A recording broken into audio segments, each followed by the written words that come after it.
Para po sa ating Holy Week Special, may inanda po ang DKKC na series of interviews patungkol po sa 7 last words ng ating Panginoong Jesus.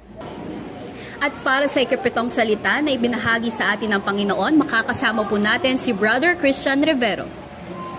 And yung pangpitong salita, huling salita na sinabi ni Jesus sa cross ay, Ama, sa iyo mga kamay, pinagkakatiwala ko ang aking espiritu. Ito yung nagpapakita ng matinding pagtitiwala at pag-surrender sa kamay ng Diyos ng buhay. At ano naman yung kahalagahan nito sa atin? Ito yung pag-asa na tunay na muli tayo mabubuhay dahil si Lord mismo ay nagawa niya na. Kaya lang po. Maraming salamat. I invite everyone po to attend our Sunday worship service at 10 o'clock a.m. to 12 noon, located at number 1 Mabolo Street, San Jose, Rodriguez, Rizal. And please follow us to our social media platforms. God bless everyone.